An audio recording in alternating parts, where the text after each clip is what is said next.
There's a new tool in the fight against head injuries in professional football. Called Guardian Caps, the oversized protective headgear is getting more popular thanks to some high-profile players. And as CTV's Paul Hollingsworth tells us, doctors are cheering them on.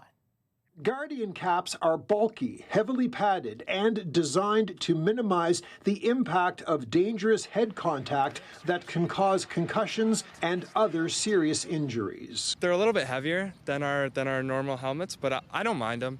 You get used to it after a couple of days, and it takes the initial pop out of the hits. This neurosurgeon says Guardian caps signal a shift towards stricter player safety standards. And the technology with the soft outer shell and the hard inner core is, from a physics perspective, makes sense.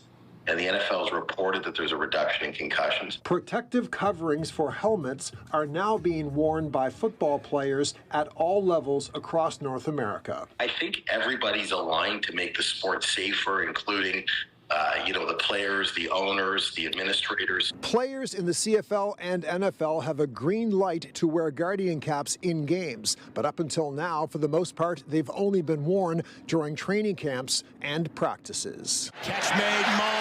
5 Indianapolis Colts players wore Guardian caps in a recent NFL preseason game. TSN's Dave Naylor expects that trend to grow in the future. If you're going to see a trickle-down effect to other levels of football, I think it would logically start at the NFL level. University football player Isaiah Okoli is open to the notion of wearing his Guardian cap in future games. With the way the world's moving and, everything that's going on, I could definitely see the pads being an everyday thing. Okoli says Guardian caps are strange looking at first glance, but if they reduce his chances of getting a concussion, he's happy to wear one. Paul Hollingsworth, CTV News, Halifax.